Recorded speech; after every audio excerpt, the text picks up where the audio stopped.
Magalu Cloud, impulsionando a competitividade do Brasil através da tecnologia. Bom dia, boa tarde, boa noite. Está começando mais um episódio do Revolução IA, o programa do Neofeed que se propõe a falar como a inteligência artificial vai sacudir o mundo dos negócios e como pode mudar o dia a dia das empresas. Eu sou Letícia Cardoso e quem me acompanha é Rodrigo Elser, nosso especialista em inteligência artificial que construiu e vendeu um case de IA originalmente brasileiro e hoje é conselheiro em diversas empresas. Bem-vindo, Rodrigo. Obrigado, Letícia. Muito feliz de estar aqui e trazer mais um elo super interessante desse ecossistema de IA. Com casos brasileiros, práticos, do jeito que a gente quer trazer aqui no episódio, né? Eu estou bem animada para hoje. Nosso convidado é Daniel Lázaro, líder de Data e Inteligência Artificial na Accenture. Bem-vindo. Obrigado, Letícia. Obrigado, Rodrigo. É realmente muito legal estar aqui, reencontrar amigos e vamos falar bastante do que a gente tem feito aqui na região. Daniel, antes da gente começar o nosso papo, eu queria chamar um vídeo para o nosso público te conhecer um pouquinho melhor. Na Accenture, há mais de 25 anos, Daniel Lázaro atua como líder de dados e AI Cloud First para mercados em crescimento, que abrangem Ásia-Pacífico, África, América Latina e Oriente Médio. Entre as suas especialidades estão inteligência de negócios, arquitetura de informações e análise avançada.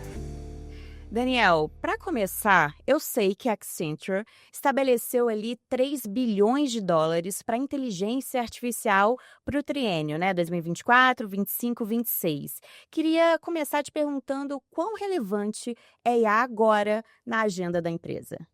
A pergunta é super legal. A gente declarou, e essa é uma declaração da nossa CEO global, prioridade máxima em inteligência artificial. A gente já tinha declarado há 5, 10 anos atrás, prioridade máxima em nuvem, e realmente transformamos o mercado. Por que a gente declarou esse investimento? E nele estão alguns temas super interessantes. A gente declarou pela primeira vez quantidade de talentos. A gente não costuma falar de talentos na Accenture quando a gente fala de prioridade de investimento, mas a gente declarou a ambição de dobrar o tamanho da prática de dados de inteligência artificial nos próximos 3 anos, porque a gente quer dar uma mensagem super clara para o mercado. As técnicas novas, tecnologias novas vão gerar muito emprego. Então a gente está querendo dar a gente também um pouco do exemplo, fazer na gente muito dessa transformação. E o investimento está sendo bastante bem usado na criação de soluções industriais de inteligência artificial, transformar clientes. E para vocês terem uma ideia, acho que no primeiro ano a gente fechou com faturamento super relevante. A gente acho que é a única empresa que declara faturamento explicitamente com inteligência artificial, projetos de inteligência artificial.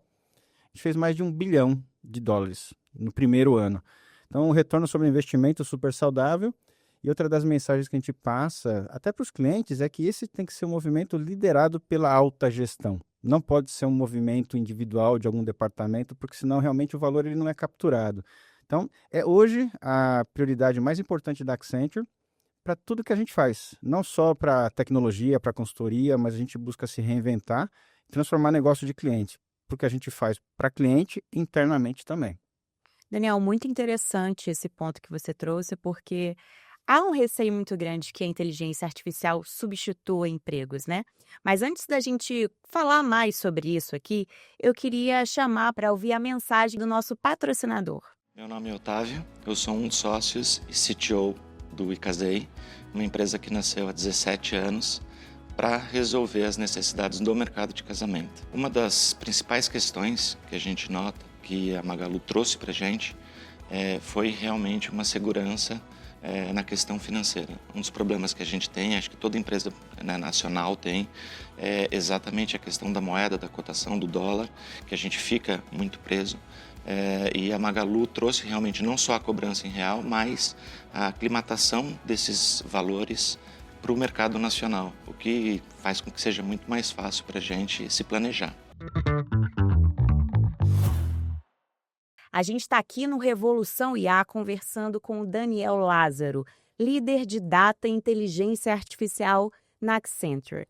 Daniel, como a gente estava falando, né? Esse uso da inteligência artificial para gerar novos empregos. Eu queria também entender, né, Rodrigo, como que a Accenture está usando isso para dentro da empresa, não é isso? É isso, tem uma uma frase que eu escutei uma vez numa conversa, um bate-papo, que falou, cara, se você quiser entender o ganho de eficiência operacional de IA no mercado, olha o P&L da Accenture. E aqui estamos com a Accenture.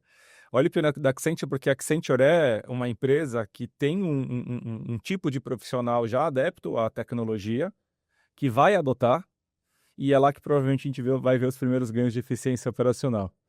E aí eu queria te perguntar, Daniel, assim, em linha com o que a Letícia trouxe, como que tem sido o ganho de eficiência operacional na Accenture? E tem aquela palavrinha do mercado que fala eat your own dog food, né? Coma a sua própria comida dentro de casa, ou no português, casa de ferreiro, que o espeto seja de ferro. É isso aí. Então, como que está sendo o espeto de ferro na Accenture? Como que vem sendo o ganho de eficiência operacional? E onde isso tem mexido o ponteiro na tua percepção? Não, super legal. A gente está há algum tempo com uma abordagem da gente ser o cliente zero de coisas que a gente recomenda para nossos clientes. Até para ter um lugar de fala sobre aquela transformação. A Accenture é uma empresa super complexa, 120 países, quase 800 mil pessoas. A gente lida com todos os desafios que a maior parte dos nossos clientes lida, com estruturas, organização, complexidade de serviços e negócios. Então, a gente tomou a decisão de organizar demandas e modos de atendimento internos e externos para a gente entender para o cliente quando aquilo é relevante, para a gente poder ter o método para dizer para o cliente por onde começa, qual é a jornada. E sim, a gente tem colocado de forma bastante robusta, metodologicamente, onde que são as alavancas de valor, onde que realmente você tem um ganho de eficiência, quais são os fatores que geram a mudança no ponteiro, desenvolvendo soluções que a gente mesmo usa em operações da Accenture e em algumas delas a gente leva para cliente para que ele tenha benefício. Então, por exemplo, muito do que a gente faz de desenvolvimento de software, a gente criou uma plataforma para a gente mesmo usar e desenvolver software mais eficiente. E não estamos falando de software analítico, qualquer software, solução de mercado, integração de pacotes. Hoje você interage com prompts para, a partir de uma conversa gravada com o cliente, você gerar a especificação funcional, os casos de uso, o código do sistema, o dado de teste, o script que coloca aquele sistema em produção. Então, realmente a interação está diferente, a gente vê ganhos materiais. E por que a gente vê ganhos materiais? Porque a gente se pôs a medi-los. O que a gente queria medir? Primeira definição que a gente fez, a gente quer performance no processo, a gente quer eficiência no código. Isso é um tema muito importante, que definir o que você quer medir é bastante importante. E depois, pelo uso de técnicas em vários pontos do processo, a gente tem ganhos super grandes. Assim, desenvolvimento de software para gerar código 90% mais rápido com menos erro. Erro é outra coisa interessante, porque você quer que você gere mais linhas de código puramente? Não. Talvez você queira gerar código que tem menos erro, menos custo de manutenção, menos consumo de energia. Então, tanto para o nosso custo operacional, a gente está usando isso em várias áreas da Accenture, não é só na área de tecnologia. Então, a gente transformou, inclusive, como a gente opera o nosso marketing. O marketing da Accenture na busca de conteúdo, geração de conteúdo, eventos, ele opera hoje uma equipe de seres humanos que hoje opera com agentes. E a gente vai falar um pouco disso depois. Então, realmente a gente está transformando como a gente faz as coisas para levar também para os clientes o fato de que se você começa por lugares precisos, adota uma mentalidade de jornada, você vai ter que definir como você mede valor, você tem muito valor. E a gente está levando esses benefícios para os clientes, porque todos estão interessados em mais eficiência no uso de capital. Fazer mais com menos, não tem empresa que não quer fazer mais com menos. E você comentou método.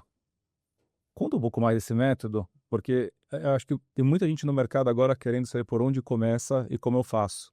Qual que é esse método Accenture? Eu acho dentro de casa. Eu acho que tem um tema etapas super bacana. Acho que são dois temas super importantes.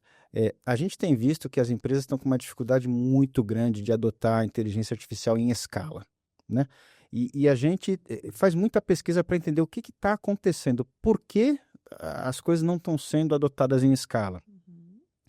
Primeiro dado super interessante, não tem mais do que 12% de empresas de diversos setores, segmentos e tamanhos que conseguem declarar que estão usando na empresa inteira. A maior parte dessas empresas não declaram problema de complexidade tecnológica, de falta de recurso humano e de falta de suporte da liderança. Mas não se atentaram ao fato de que começaram por um experimento que eles não definiram o que é dar certo este meu pequeno primeiro experimento. e saíram colocando tecnologia para funcionar.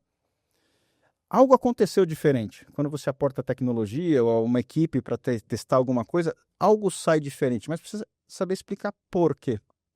Se você não sabe explicar por quê, você não sabe nem se era melhor não ter feito aquilo. Então tem um método científico que a gente tem adotado bastante para entender o que você quer observar. Você quer mais velocidade no código? Você quer geração de conteúdo mais rápido? Vamos fazer um experimento. O que eu preciso para esse experimento? É só tecnologia, pessoas, processo, conteúdo? Quanto tempo de observação? Então tem um tema muito científico, de método científico mesmo, que a gente aprendeu, alguns de nós, na academia.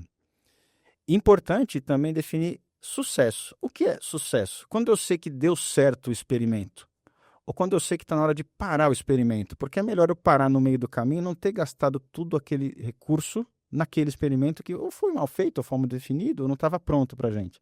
Então, a gente tem adotado muita lógica de, por exemplo, testes AB, conhecidos no mercado de marketing. Eu vou segmentar a minha população numa delas, eu vou fazer algo ou na outra eu não intervenho. Eu posso explicar a diferença de resultado, de compra, pela intervenção que eu fiz.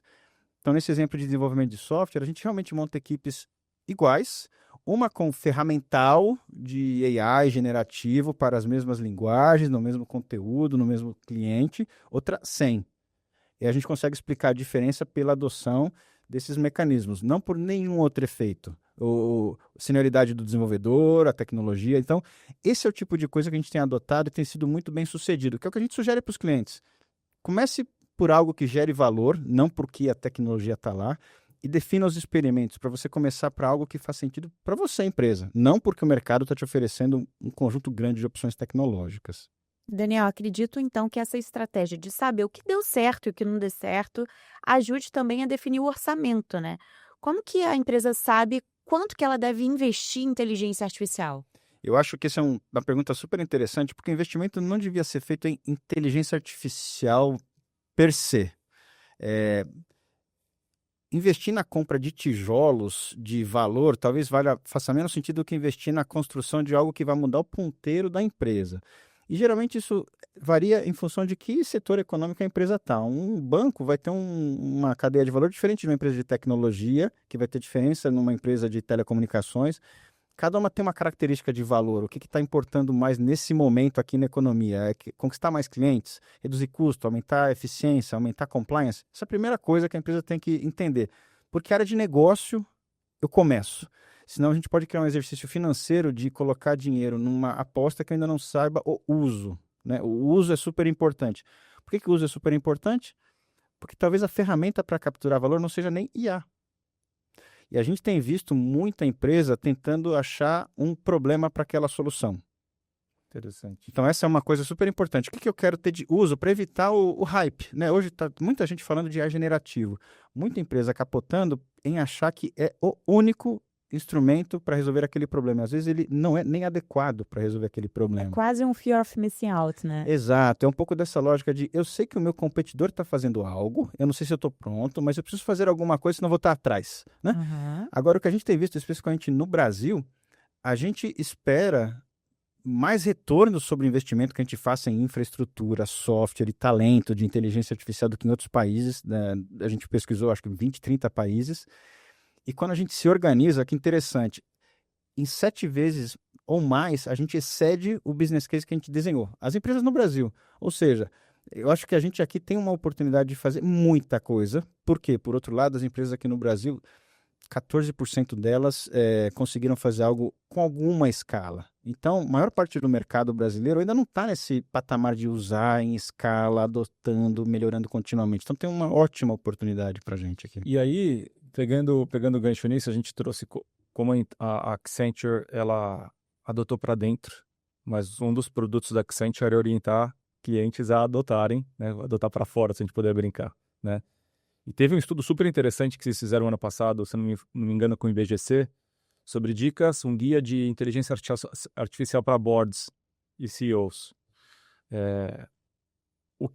Se eu sou um CEO, um board member, um chairman, e eu tenho esse assunto hoje na minha discussão de conselho, por onde começar? Quais são as dicas? Qual a orientação, a fórmula que você proporia para esse público em termos de estrutura, de governança, de frentes estratégicas? É uma ótima pergunta. Mas eu vou começar não respondendo a sua pergunta. Boa. Para chegar à conclusão de que era necessário esse guia, a gente teve a oportunidade de fazer um estudo super científico com a Associação Brasileira de Empresas de Capital Aberto sobre a maturidade de governança e ética de inteligência artificial nessas empresas, todas as empresas de capital aberto no Brasil. Pois bem, a conclusão dessa pesquisa diz que as empresas ainda não estão estruturadas para atacar o tema, não têm governança para discutir o tema, estão delegando, na maioria das vezes, as decisões de segurança, privacidade, viés, responsabilidade, quer dizer, todos os temas fundacionais aos provedores de tecnologia.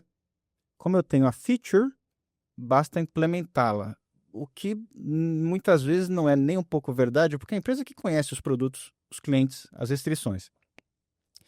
E muitas delas estão usando inteligência artificial em algo super acessório ao negócio da empresa. Algum experimento isolado, só para dizer que está fazendo, no ponto da Letícia, do fear of missing out. Deixa eu dizer que eu estou fazendo algo. E olha só, a gente chegou à conclusão de que 96% das empresas de capital aberto no Brasil ou não tem estratégia para inteligência artificial ou não sabem se tem. Ou seja, não sabem como governar, como escalar, como investir, como estruturar, que tecnologia compor, que ecossistema eu monto. É um volume muito grande de empresas, e estamos falando de empresas de capital aberto, independente do tamanho. Preciso reportar controles para o mercado. Por isso a gente tomou a decisão, e esse estudo está público, está disponível para quem quiser acessar. Aí a gente tomou a decisão de criar com o Instituto Brasileiro de Governança Corporativa um guia de AI para conselheiros, porque a gente notou que uma das coisas que está causando esse desconhecimento é que lá no corpo diretivo das empresas esse tema não é conhecido. Uhum. Eu não sei se é um tema que eu tenho que delegar para a área de tecnologia, para a área de inovação, para a área de marketing. E nesse guia a gente cobre bastante desses elementos. Como que você deve orientar a empresa a pensar no orçamento de algo que ainda é bastante exploratório? Como é que você insere o orçamento para o método científico? Como é que você aprende a pensar que você precisa ter uma estratégia de ecossistema? Como é que você começa a mobilizar necessidade de o alto escalão aprender diferente, mobilizar diferentes formas e definir que está certo aprender. Vai ter coisa que não vai dar certo. Então o conteúdo é super bacana nesse sentido de educar mesmo os membros de conselho. De novo, é um guia que está público, disponível para todo mundo, porque a gente viu que tem uma oportunidade aqui da gente educar boa parte dos conselheiros das empresas do Brasil, capital aberto, enorme oportunidade para a gente ajudar agora que essas empresas não tenham problemas futuros, que elas consigam capturar valor. E de novo, empresa que faz investimento um pouco mais estruturado em IA, cloud, tecnologia, tem 7 vezes mais condição de exceder o business case que eles pensaram aqui no Brasil. Vale a pena estruturar um pouco por onde começar com governança e responsabilidade. Ô, Daniel, quando você fala, né, que tem esse gap das empresas de não terem talvez uma governança nesse sentido, não saberem como investir, tem ao mesmo tempo essa sensação de que é preciso investir, já que está todo mundo fazendo, para não ficar de fora. Tem como a gente separar qual é o tipo de IA que ela realmente é efetiva e qual é a fachada? Existe um termo, né, tipo o greenwashing que a gente usa para ESG? Inclusive tem um termo equivalente em IA que é o AI washing, né? Que é um pouco algo que varia entre não tinha nada de IA aqui e vai ter em algum momento, por conta do hype. Então, quando você coloca IA em alguma discussão, aquilo já ganha alguma atenção. Por um lado, isso é um problema que está no mercado, não só no brasileiro, tem muito ruído, tem muita coisa que está difícil de distinguir o que é verdade, o que não é verdade, o que faz sentido, o que não faz sentido. Que, por um lado, é uma oportunidade. Eu não acho que ela vai acabar, esse ruído não vai acabar no curto prazo, porque todo dia vem coisas muito novas, muito verdadeiras e muito que precisam de avaliação. E, por outro lado, eu volto ao ponto. Se você começa pela cadeia de valor da empresa onde você está sentado, você já sabe o que são os temas na agenda da empresa. Idealmente, a discussão de inteligência artificial não tem que ser descolada da inteligência, da estratégia da empresa. Não pode ser uma ferramenta que você vai achar uma solução para um problema que você não tem. Então, parece meio linear, e é assim mesmo. Se eu tenho um tema de aumentar a minha base de clientes, deixa eu ver se inteligência artificial é uma ferramenta que posso adotar para aumentar a minha base de clientes. Não o contrário. E esse é um dos desafios que muita empresa está lidando, porque como eu tenho esse ruído sobre possíveis soluções, opções, eu não sei direito como escolher uma solução, mas o meu problema é crescer a base de clientes. Então, no fundo, se você consegue avaliar que aquilo é o seu objetivo, aumentar a base de clientes, você consegue ter um pouco menos de incerteza sobre quais são as soluções. Com uma estratégia, você precisa corporativamente ter uma estratégia de ecossistema, com quem você se alia no curto, médio e longo prazo. Como é o teu processo de inovação contínua? Porque, de novo, tem novos jogadores nesse ambiente a todo momento. Se você não tiver uma estratégia, você não sabe de cara o que descartar, que é uma das coisas importantes nesse mundo, é ter foco. E você vai ter que tomar decisões do que você não prioriza, que é super importante. Então, acho que isso a gente está vendo no mercado, pensar na estratégia e nos objetivos da empresa, que são as decisões do dia a dia ou táticas operacionais que precisam ser atacadas. Não como eu tenho uma estratégia só de inteligência artificial. Tem que ser a estratégia da empresa. Acho que esse é um ponto interessante que a gente tem visto de sucesso. E vocês também fizeram recentemente uma parceria com a NVIDIA, né? Qual o objetivo dessa proposta, né? Dessa estratégia aí juntos? Você falou muito de ecossistema, né? Sim. E aí tem uma parceria zaça com a NVIDIA. E a gente vem falando muito aqui no programa sobre a importância do ecossistema também. Acho que é legal reforçar. É um ecosystem play. Ninguém vai conseguir vencer esse jogo sozinho. Conta mais dessa... E eu acho que são ótimos pontos, porque esses problemas, eles não são resolvidos sem tecnologia. Então, acho que essa é uma coisa super importante. Não tem como resolver um problema em escala sem tecnologia. Por outro lado, olhando sobre a ótica da Accenture, a gente tem parceria com empresas de tecnologia de A a Z. E a gente tem muito desse processo que a gente recomenda para os clientes, que é monitore o mercado. Entenda se aquilo que está nascendo faz sentido você investir em explorar. Entenda se tem alguma coisa que você já tem muito madura que está na hora de você descontinuar. E em função da tua estratégia como empresa. Esta é a lógica de ter uma estratégia de ecossistema. A NVIDIA, a gente já tem uma parceria faz anos. Parceria para a Accenture eu tenho a capacidade eu tenho recursos para, conheço um pouco do portfólio da empresa para poder ajudar os clientes em tomar a decisão sobre qual é a melhor tecnologia, se é, como eu coloco ela para extrair dela o melhor benefício. 9 meses atrás, a gente tomou a decisão de criar uma unidade de negócio, NVIDIA. Qual a diferença entre uma parceria e uma unidade de negócio? Nós nos comprometemos, junto com a NVIDIA, em fazer coisas diferentes. Criação de produtos. Nós estamos co-criando produtos com a tecnologia da NVIDIA para levar para clientes soluções. Especificidade por indústria. A gente, semana passada, no evento da NVIDIA GTC, a gente anunciou 12 soluções de agentes para indústrias criadas junto com a NVIDIA para essas indústrias. Então, além de ter recursos com conhecimento, a gente está criando soluções para o cliente ter um benefício acelerado usando a tecnologia que é super robusta, está em praticamente toda a discussão de inteligência artificial. Então, acho que a lógica é como a gente consegue ajudar os clientes a ter benefício em escala. De novo, não é um play de exploração e experimentação. Se eu preciso explorar e experimentar, consigo fazer com a tecnologia também, mas a gente está se propondo a resolver esses problemas de escala. Então, para isso, a gente inclusive criou produtos. A gente criou um produto que se chama AI Refinery, que é o núcleo digital do sistema que a gente acredita que as empresas têm que ter para aprender. As empresas hoje têm um sistema que elas operam.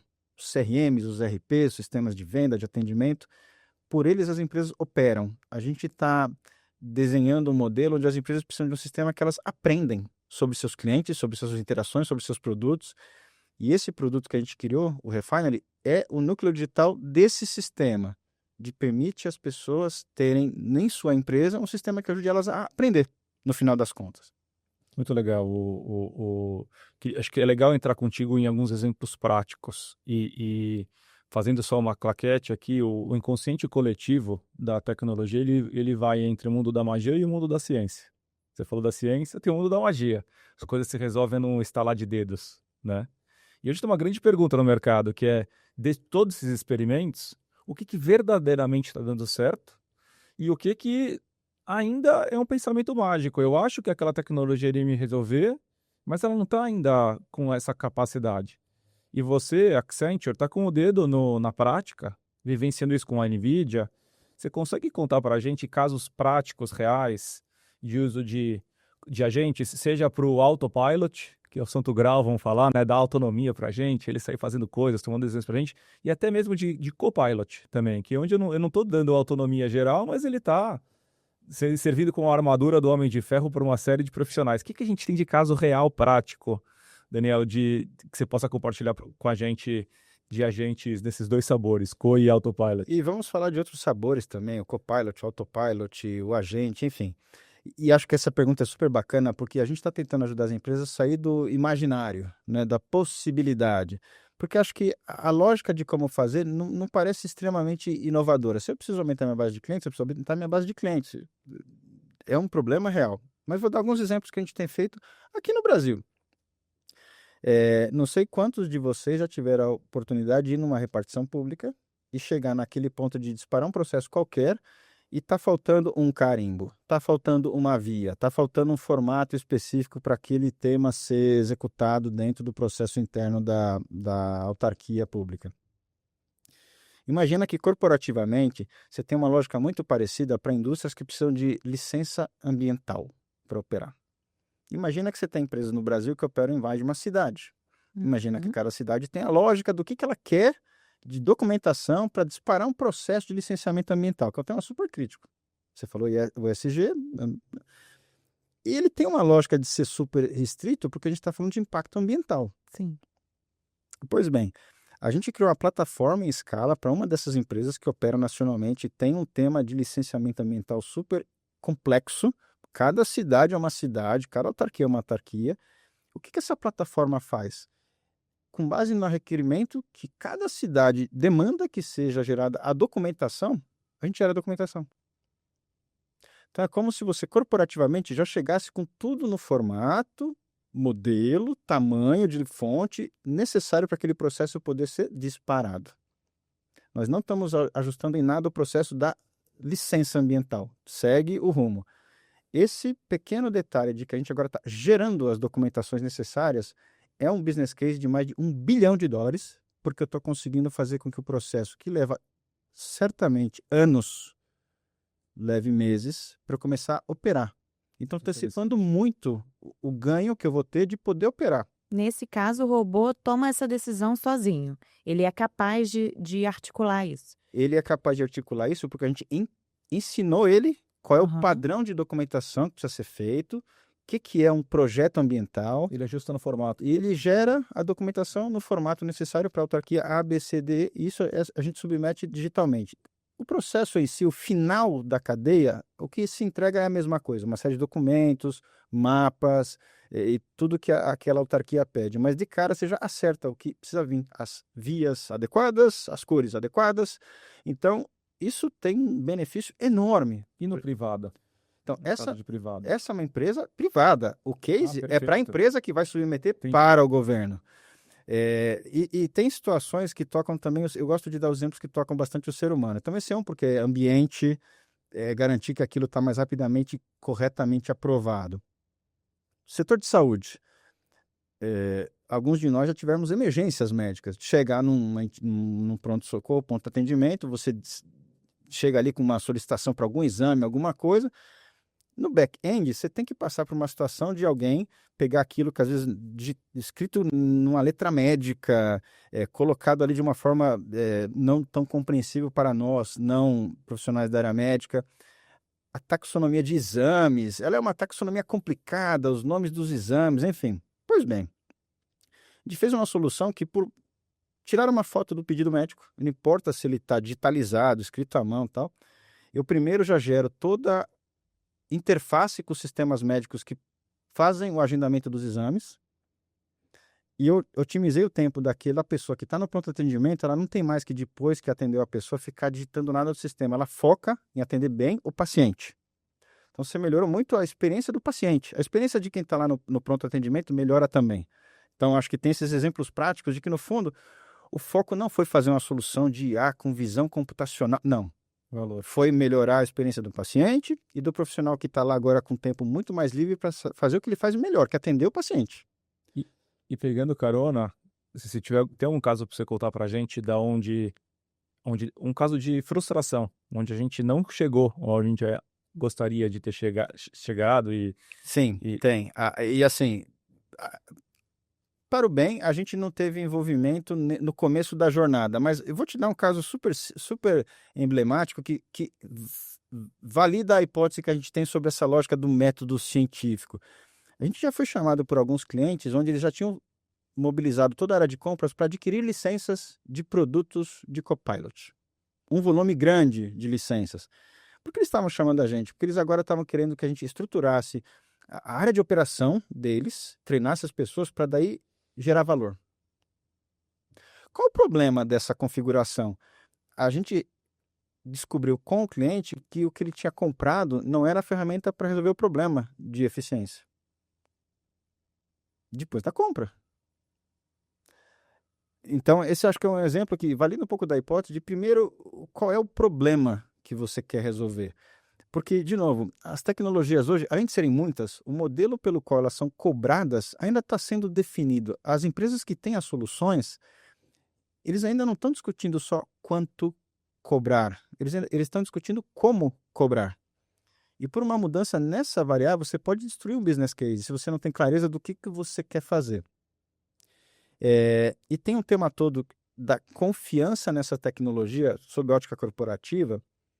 Se a empresa não confiar que vai ter o custo que pode ter, que vai ter o resultado que pode ter, para além dos temas de confiança relativos à segurança, à responsabilidade, a empresa não vai adotar esse tipo de solução. Então, a falta de previsibilidade no custo tem sido outra fonte de muito redesenho de soluções, que elas têm um custo X quando elas estão começando, e esse custo fica exponencial na hora que você começa a adotar em escala, o que inviabiliza a adoção em escala. Uhum. Por que isso acontece? Porque ela não foi desenhada com este elemento de custo inicialmente pensado. O que ela faz, não necessariamente diferente, mas como ela faz, pode gerar um volume de custo diferente, que faz ou quebra um business case. E agora, Daniel, você deu o exemplo, né, do caso de uma pessoa que precisa ser atendida e tem aquela burocracia de ficar digitando o nome dos exames, e se isso é feito de forma automatizada, o atendimento é muito melhor. Queria entrar numa pauta que tem sido recorrente para as empresas, que é o treinamento dos seus funcionários, né? Porque isso tem sido uma tarefa que as empresas estão adotando para si. Esse treinamento, ele tem sido como, o mais importante é que ele seja como gerar soluções, como ser autônomo na geração de soluções de IA, ou como dar o comando para a IA? Ótima pergunta. Eu acho que dava para colocar várias opções de treinamento. E treinamento remete a um tema super importante que é o elemento humano. O que a gente tem visto na adoção bem-sucedida desse tipo de técnica e tecnologia é o olhar para o elemento humano. E treinamento e capacitação dos seres humanos a gente acha que é super importante. Voltando ao ponto de por que a gente anunciou que é dobrar o tamanho da prática, a gente acha que tem muita oportunidade ainda de novos jobs, novos empregos para as pessoas. Primeiro, a gente tem visto que quem tem que ser capacitado nesse mundo novo não é só quem está interagindo com ele no dia a dia. A liderança precisa estar capacitada, porque a liderança vai ter que conseguir aprender coisas diferentes. Uhum. Essa é a primeira coisa. Quem está executando, tem alguns perfis, tem um perfil mais técnico que vai precisar desenvolver. Tem uma capacitação diferente, eu preciso entender quais são as linguagens de programação, quais são os elementos de tecnologia, quais são as coisas que eu preciso me atentar no meu dia a dia. Quem está usando, como é que eu potencializo o meu dia a dia? Como é que eu uso esse tipo de tecnologia para o meu benefício? Em ambos os casos, o que a gente tem visto é que a gente está montando trilhas de capacitação onde a gente está tentando ajudar as empresas a entender que esses elementos não são ferramentas. Se eles forem tratados como, sim, colegas de trabalho, que você tem que explicar o seu método, explicar o seu processo de decisão para que aquele agente, aquele elemento tome as decisões de forma muito mais acelerada, aquelas que são ordinárias, do dia a dia, repetitivas, que não trazem valor nenhum, porque aí você consegue liberar seu tempo para fazer as extraordinárias. E a gente acha que a capacitação é super importante. No Brasil e na América Latina, a gente tem um potencial enorme para esse tema, que a gente, inclusive, adquiriu a Udacity há pouco tempo, que é uma das maiores instituições de ensino digital. É parte de uma oferta que a gente tem, uma plataforma de ensino que se chama Learn Vantage, porque a gente acha que tem que capacitar as pessoas para esse mundo novo. As que são técnicas, as que são usuárias, os que são gestores, porque aí você consegue criar um ambiente de experimentação de que método científico é correto, de que eu tenho confiança na adoção dessa ferramenta, porque se o funcionário não achar que aquelas ferramentas me beneficiam e me fazem ficar longe das minhas metas de bônus, eu não vou usar. Se eu me sentir ameaçado, não vou usar. E esse é um negócio super importante, porque essa é uma tecnologia de uso geral. AI generativo não serve só para corporações, não serve só para TI, serve para o estudante fazer o resumo da matéria. É como eletricidade. O que a gente tem notado, inclusive, é que a reação de mídia, a reação de especialistas é parecidíssima com a época onde essas outras tecnologias foram introduzidas. Primeiro, medo. Segundo, ameaça. Terceiro, entendi, agora estou incorporando na fábrica da sociedade. Mesma lógica que já teve no rádio, na internet, eletricidade. Então, acho que a gente está no meio e talvez essa revolução não esteja tão clara, mas a nossa reação a isso está muito parecida. Então, a gente está tentando fazer com que essa curva da confiança aconteça mais rápido. Uhum. E se você trata esse tipo de ferramental como um colega de trabalho, é um lugar diferente que você chega. Eu tenho convidado as pessoas todas a terem uma mentalidade que eu chamo de Gen AI First. Há um tempo atrás era Cloud First, Mobile First, mas o que é isso?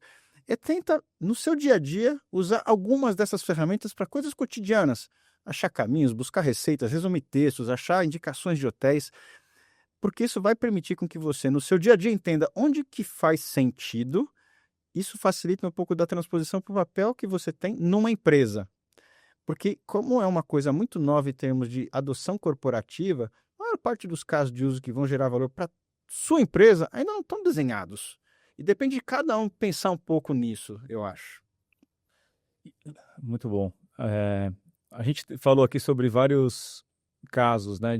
Caso de sucesso, caso de frustração. Eu queria fazer uma pergunta para você um pouco mais particular, como um profissional de AI, que está perto de muitas e muitas experiências práticas, mas que eu imagino que se assuste com algumas inovações. Eu tenho um grupo de amigos que a gente discute muito sobre inteligência artificial e a gente brinca muito com a expressão, vai assustar, esse negócio vai assustar. O que já te assustou ou você entende que vai assustar? O que gerou aí para o Daniel? Falou, nossa, chegamos aqui. Isso que a gente está acompanhando muita coisa, né, no dia a dia. O que você falou, uau, deu esse efeito uau, assustou?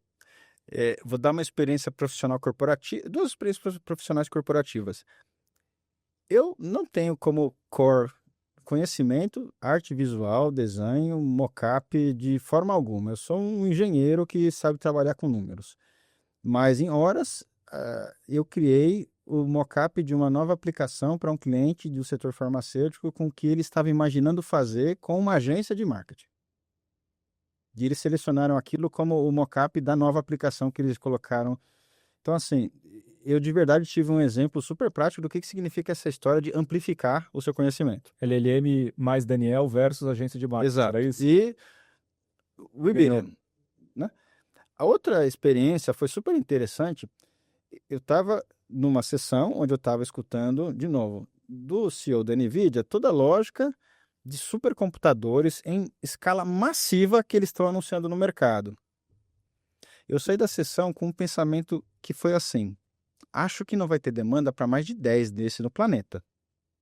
Aí eu pensei e lembrei que em 1950 alguém falou a mesma coisa sobre computadores pessoais. É assustador. Com consumo eu estava vendo o mesmo consumo energético. Esses computadores, eles tendem a trazer em 2 anos o mesmo consumo energético que os Estados Unidos inteiro ganhou de um ano para o outro, analisando o ano retrasado para o ano passado. Se não me falha a memória, pode ter alguma falha no tempo, mas é muito próximo a 50... O tema do consumo de recursos, ele é super importante. Você falou de ESG, eu falei do ambiente. Parece uma coisa super nobre, não é? A maior parte desses modelos para serem treinados para decisões autônomas, eles precisam ser submetidos a uma carga de processamento bastante intensa. Isso consome recursos computacionais. Sim. Muito recurso computacional. Então, você tem várias formas de arquitetar uma solução que faz a mesma coisa, formas mais ou menos eficientes do ponto de vista de energia. Hoje, não, já passou esse tempo. O consumo de recursos por soluções de IA e agentes já superou todo o consumo de recursos desde a história que começamos a falar de cloud. Se a gente não tomar cuidado em como a gente arquiteta as soluções, nós vamos começar a escutar notícias de que aquele hospital teve a energia desligada porque ela foi roteada para não parar um data center de uma empresa Não, provisionando preocupação infraestrutura. periférica, né? Não Então, é. esse é um negócio super importante. É uma daquelas coisas como segurança, como responsabilidade, como governança, que precisa pensar agora, quando você está discutindo o que é o problema da empresa que eu quero essas tecnologias para resolverem. Porque senão depois você talvez não tenha recurso, energia para resolver o problema. E cada vez esse negócio está ficando mais eficiente, é verdade, mas é por uma necessidade, né? E esse é o negócio que as empresas precisam pensar agora. E veja bem, nós estamos no Brasil. O Brasil tem uma matriz energética mais verde do que em outros países. Nós não estamos otimizando a nossa oferta do que a gente faz na infraestrutura local, A bola quicando aí. a despeito de qualquer custo do Brasil que exista. A nossa matriz energética é mais verde. A gente devia estar alavancando isso muito mais do que a gente alavanca. Você acha, então, que a gente teria uma certa vantagem nesse sentido por causa dessa matriz energética limpa? Eu acho que tem 2 pontos. Eu acho que a matriz energética mais verde e a quantidade de talento que a gente tem no Brasil, dado que essas tecnologias são mais acessíveis, eu acho que se a gente se puser numa jornada de capacitar de forma mais ampla, de entender o impacto que isso pode ter no curto prazo, porque vai ser uma necessidade. Hoje ainda não é exatamente um super diferencial em todos os setores a adoção de inteligência artificial, mas daqui a pouco você não vai estar no negócio se você não tiver esse elemento. Sim. Muitos dos perfis para desenvolver e para criar, eles não existem no mercado ainda, não estão prontamente disponíveis. Então, se as empresas agora não se colocarem para formar esses talentos, daqui a pouco eles não vão existir, ou vão ter uma escassez que, por economia, vão estar caro. Então, acho que agora tem uma oportunidade no Brasil de alavancar a matriz energética, que é mais verde, e formação de talentos. A gente pode dar um salto como economia. Aproveitar a tua experiência vivendo, né, cuidando de uma região, vivendo uma empresa global, que está investindo 3 bilhões de dólares mundo afora. Não sei o quanto desses 3 bi, de fato, vem para o Brasil, é até legal ter uma noção. Mas vamos falar de Brasil e de um país que, em tecnologia, tem, infelizmente, uma cultura do impostor, né? A gente não se valoriza como, na prática, a gente já tem o valor fora. Veja, inclusive, um monte de pessoas brilhantes que a gente está entrevistando aqui que tem posições super de prestígio fora do Brasil. Qual é o papel do Brasil nesse jogo e o que a gente pode fazer para ganhar protagonismo? Eu acho que a gente tem que ter mais orgulho das coisas que a gente está fazendo e falar mais das coisas que a gente está fazendo. Começa do exemplo da Stiling e da Blip. Não precisa sair do país. Todo mundo ficou bastante afobado com a entrada da DeepSeek na mídia. Ninguém sabe, acho, fora quem está perto desse cerco, que o Brasil já tem mais de um modelo com as mesmas técnicas, mesma inovação que os chineses. A gente comentou disso em Goiânia. E esse é um tema de sermos underdog. A gente acha que não é good enough, e é good enough. E a gente devia alavancar o fato de que a gente tem uma complexidade linguística única. Esses modelos têm a ver com entender o idioma. A linguagem de programação dessa técnica é português. Então, acho que a gente tem um capital humano fantástico, só que acho que a gente ainda não tem um mecanismo institucional, governamental, para que isso seja escalado. Por outro lado, o governo anunciou o plano de IA para todos. Mais de 4 bilhões de dólares que vão ser investidos nesse tema nos próximos 4 anos. Eu acho que a gente está com as intenções corretas, mas eu acho que a gente tem que ter mais orgulho das coisas e parar de só ter referências internacionais. Eu acho que elas são super boas, super válidas. O benchmark ele é importante até para a gente saber se está na hora de dar um próximo passo. Mas a gente faz bastante coisa. Daniel, ainda nesse assunto, né, comparando o Brasil com o restante do mundo, vocês estão em 120 países, se eu não me engano. Pensando no mundo dos negócios, as empresas, implementação de inteligência artificial, como é que está essa corrida mundo afora? Acho que está todo mundo, todos os atores envolvidos, governos, empresas, startups, assim, acho que empresas de serviço como a Accenture, estão tentando entender qual é o melhor posicionamento. E acho que a combinação de como eu consigo adotar de forma segura, sem prejuízo ao cidadão e fornecendo inovação, acho que tem vários atores nesse segmento. O Brasil não necessariamente está muito atrás de outros países em relação a arcabouço de legislação. Por vezes a gente acha que complica algumas coisas que não precisávamos complicar muito. Mas eu tenho visto casos de uso aqui, a oportunidade de ter uma perspectiva global, que não estão muito longe de coisas que a gente está fazendo em países desenvolvidos, por um lado. Por outro, quando a gente tem interações fora da região sobre a situação de algumas empresas, não são muitas, são poucas, a resposta que a gente obtém é: esse aqui já está no nível de maturidade muito alto. Então, acho que estruturalmente, acho que o Brasil, dos países que a gente acompanha, é um dos que tem o maior potencial de crescimento e adoção em escala, quando você compara com outras regiões. E, inclusive, a gente, logo em breve, vai lançar um estudo que a gente fez sobre o impacto da inteligência artificial generativa nas economias da América Latina. E aqui um spoiler interessante: a gente desenhou alguns cenários para a adoção dessa tecnologia. Um deles é: já que ela existe, vamos adotá-la em escala massivamente agora. Esse é um cenário que traz um ganho na economia, não só nas empresas, bastante alto no curto prazo, e ele não se demonstra sustentável no longo prazo. O outro que é interessante de refletir é onde a gente vai trabalhar a tecnologia com as pessoas. Vamos equipar as pessoas, vamos adotar as transformações no tempo certo. Vamos ter uma mentalidade de pensar, melhorar 10 vezes os processos, não só 10%, mas vamos ter as pessoas junto com a evolução tecnológica. Esse é o cenário que no curto prazo gera menos impacto, mas é o que gera mais impacto e mais sustentável. Nas economias como um todo, não só em setor privado e público. Então, de novo, o elemento humano é super importante. Eu acho que aqui na região a gente tem uma riqueza de talento humano disponível que não está abundante em países desenvolvidos, que acho que a gente tem que explorar. A gente precisa entender que a gente tem que explorar isso, porque eles ainda não estão desenvolvidos para isso. E falando dos próximos episódios dessa temporada Inteligência Artificial, ela começou lá com o susto do ChatGPT, a capacidade da inteligência artificial lidar com textos, gerar textos, classificar num sei lá de texto, de dedo textos e por aí vai. Tivemos uma evolução muito rápida em visão computacional, né? Aí depois vem os agentes. O ano passado, acho que foi o ano onde começou a discussão de agentes. Esse ano a gente entra com a discussão de multi-agentes, um enxame de agentes, né? E sempre acompanhando os casos práticos disso. Tem um tema que parece que está nessa próxima temporada, e eu sei que a Accenture está bem dentro disso, que é a robótica, onde a gente vai pegar todo esse arsenal de tecnológico do computador, conseguir ler, interpretar, escutar, falar, ver, certo? Tomar decisão com agentes, vários agentes, e isso vai para o mundo físico. É isso daí. Me conta o que a gente pode esperar dessa próxima temporada de robótica em inteligência artificial na tua visão de Accenture. E aí são 2 capítulos que envolvem robôs. O físico, que agora acho que a gente vai começar a escutar muito mais uma palavra que é AI físico.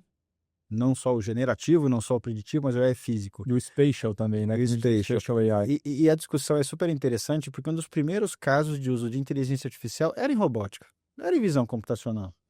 Qual que é o desafio que existia nessa época? Para você testar um robô, você tinha que montar um hardware, peças, que se algo dava errado, elas quebravam. Então não era um algoritmo, não era um tema de custo computacional, era que assim, a peça, o robô, ele podia quebrar. Se ele quebra, você tem que montar de novo. Não a questão de que o software precisa ser reescrito. Você abre a tela, reescreve o código e manda bala. O robô quebra. Hoje em dia tem uma série de inovações, de impressão 3D, materiais mais baratos, que assim, o custo de uma quebra é infinitamente menor do que era há muito tempo atrás. Essa é uma coisa que tem que entrar na equação. Hoje fica menos custoso fazer experimentos físicos. Com o advento de novas técnicas, modelo de custo-benefício, a inteligência espacial, que se eu peguei um objeto e coloquei atrás de outro, ele não deixou de existir, ele só está atrás daquele objeto. Que eu tenho noções que para a gente parecem simples de física, gravidade, atrito. Esse é um negócio que hoje está permitindo que realmente a inteligência artificial saia do mundo digital, volte para o mundo físico. Várias aplicações, né? Carros autônomos, robôs e assim por diante. Nesse tema, o que a gente vai ver? A gente já tem casos interessantes sobre frotas de robôs. Quando você tem um robô, não importa se o robô está manuseando um equipamento ou se ele é um carro autônomo, você consegue assumir que ele está reagindo. Se eu estou aproximando-me de um acostamento, deixa eu voltar para o meio da pista. Se tem uma pessoa passando perto de mim, deixa eu afastar o meu braço. É uma reação. Quando eu tenho vários, eles precisam trabalhar em conjunto. Não é só uma reação. Isso traz uma complexidade, mas na prática, a gente já tem casos de interações entre vários robôs físicos. E se você vai para o mundo digital com robôs, imagina que já não vai ser só uma decisão de uma operação autônoma que um agente tomou em função de um ser humano. Os sistemas multiagentes vão interagir entre si. Daniel, esse assunto é bem curioso, né? Porque eu li num relatório de vocês que a IA generativa era um assunto disruptivo para os próximos 10 anos. Mas quando você traz isso, eu fico com um questionamento. É mesmo? Nos últimos 2 anos a gente viu esse tema tomar o foco. Mas daqui para frente, a IA generativa ou tem muito mais vindo por aí? Acho que a opinião que a gente tem, voltando ao ponto de que você tem que começar pelo tema de negócio, eu acho que a gente vai ver transformação nas possibilidades de generativa, vai ver uma adoção mais rápida da física, vai ter uma reconexão da preditiva com a prescritiva, porque, de novo, são várias ferramentas para resolver alguns problemas de negócio. Acho que você vai ter um nível diferente de autonomia. Acho que essa é uma coisa que vai vir nos próximos meses. Porque ainda a gente está numa lógica de sair do exploratório para o escalado, mas a gente ainda não tem clareza sobre quando é que eu consigo tirar a mão. Quando eu posso delegar uma decisão. Como é que eu monitoro o impacto dessa decisão no mundo digital? Isso está passando para o mundo físico agora. E a gente tem casos de refinarias de petróleo que tomam decisões autônomas sobre ajuste de válvulas para reduzir desperdício. Autonomia vai ser um ponto importante que vai começar a sair do digital para o físico. E provavelmente a gente vai ver o advento de novas técnicas, novos modelos. O que já hoje é um desafio importante sem estratégia, porque você já tem mais de milhares de modelos e opções. Então, de novo, a gente falou aqui, sem uma estratégia, você não consegue definir o que priorizar. Porque você tem sempre mais opções do que a capacidade de usá-las de forma eficiente.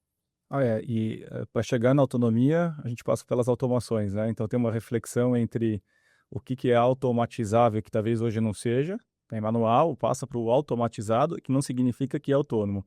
A autonomia talvez seja o santo grau dessa jornada, né? Agora tem um ponto, só acho que para aproveitar teu tempo e experiência aqui, que caminha junto com robótica e com a parceria com a NVIDIA, que é o mundo da simulação, né? E aí você tem, talvez a gente tenha uma audiência aqui de manufatura e que possa contar com uma série de simulações, por exemplo, de uma fábrica, produtos da própria NVIDIA que não são os chips, que são softwares. Conta um pouco mais para a gente desse mundo da simulação e o que você está vendo nesse sentido, usando a inteligência artificial. Super legal. Acho que o mundo da simulação, ele permite a capacidade de resultados mais rápidos para quando você está falando de usar robôs, manufatura, inteligência artificial no mundo real. Por quê? Em tese, você pode criar robôs que vão fazer a busca por itens no seu armazém. Esses robôs precisam ser treinados em relação ao que é o canto de um stack, o que é um operador. Ele precisa identificar o que são essas imagens. Vamos pegar só o caso de imagem. Muitos deles operam com sensores de imagem, sensores de movimento. O robô não precisa fisicamente estar vendo. Você pode estar simulando uma imagem para treinar aquele robô. E acho que a gente está vendo o advento de simulações que não são só de imagens, são de elementos físicos, quedas, trepidações. Então, se você consegue imaginar que para aquele contexto de um armazém, de uma fábrica, você consegue simular condições reais de aquecimento, resfriamento, de trepidação, de choque, colisão, e você usar isso como base para treinar todos os agentes, os robôs, os sensores, você consegue muito mais rapidamente ter algo operando autonomamente. Você cria um gêmeo digital que você simula milhares de variações para aquilo e você consegue configurar os modelos para responder da forma adequada àquelas simulações. Um exemplo que eu acho que ele é mais perto da nossa realidade, imagina que você está falando de carros autônomos. Seria muito legal e é possível que você simulasse um dado trajeto num dia de sol, num dia de chuva, num dia de engarrafamento, num dia de vento, num dia... Se você consegue gerar as simulações fisicamente fidedignas para treinar os modelos que vão operar esse carro autônomo, ele sai muito mais rápido de fábrica, muito mais preciso. Então, acho que essa lógica de simular infinitas possibilidades do mundo real no mundo virtual vai trazer um ganho de eficiência para as empresas que adotarem fantástico, fantástico. Daniel, para a gente fechar, eu sei que a Accenture tem um retorno sobre o investimento em inteligência artificial bastante interessante. Quais são os serviços que têm puxado esse faturamento? Acho que toda essa organização de repensar a estrutura de processos e operação das empresas, porque no fundo a gente está indo numa lógica de que não é para só automatizar, não é só para ter 10% de ganho, são 10 vezes. Isso gera a necessidade de eu repensar as cadeias de valor, reinventar as cadeias de valor, repensar muito sobre o que vai ser feito agora, que determinada parte do processo não leva 3 meses, leva 2 horas. O que eu vou fazer com as pessoas que estavam ocupadas naqueles 3 meses? Elas vão ter que ter um perfil mais consultivo, mais de inteligência, menos de operação. Vai ser um tema que, de novo, vai no impacto da cadeia de valor, seres humanos, e todo o efeito que a adoção da possibilidade de fazer 10 vezes mais tem em todo o core digital da empresa. Quais são as tecnologias que estão faltando? Quais são os componentes que estão sobrando? Como é que a gente usa este momento para já fazer um ajuste da arquitetura, dos componentes, da governança desses componentes e, de novo, trabalhar o perfil das pessoas que estão gerenciando esses ambientes? Tudo que a gente falou aqui serve para os ambientes tecnológicos, vão ser mais autônomos, vão tomar decisões sobre sua operação cada vez mais sozinhos. Os tickets de chamados de indisponibilidade talvez não precisem ser mais abertos no sistema de atendimento. Eu vou autocorrigir problemas. Então, essa lógica de repensar os modelos de negócio, repensar as arquiteturas digitais, tem sido bastante importante. Estruturar mecanismos de aprendizagem e evolução contínua também, para a gente conseguir ajudar as empresas a não só fazer um grande pulo, fazer isso de forma contínua. E a gente tem feito isso muito trazendo para os clientes o aprendizado que a gente já tem, nosso, e de clientes onde as coisas já deram certo. Porque errar uma coisa nova não é ruim. O que a gente está tentando fazer com as empresas é não errem as coisas que a gente já sabe que não geram valor. Não é nem que funciona, funcionar não é o problema. Por isso que a gente disse que as empresas não precisam ficar fazendo provas de conceito. O conceito matemático tem 50 anos. Da maioria dessas teses. Você pode questionar o conceito matemático, você vai chegar no mesmo lugar. E você pode questionar o investimento que está indo para esse mundo tecnológico. Nenhuma dessas boas respostas afeta o valor da empresa, ou traz o benefício que a empresa individualmente precisa. Então é por aí que a gente está indo. Daniel, muito enriquecedor te ouvir falando sobre inteligência artificial, aprendi bastante coisa aqui. Tem mais algum outro ponto que você acha importante a gente destacar, que seja importante para as empresas? Eu acho que sim. Tem algumas... uma frase que eu escutei, uma perspectiva que eu tenho, para fazer um pouco a audiência pensar, refletir que o impacto pode ser bastante grande e profundo. O primeiro deles, para a audiência que é mais técnica, próxima de tecnologia de informação, é que provavelmente essas áreas vão ter que ter um papel de RH junto a agentes.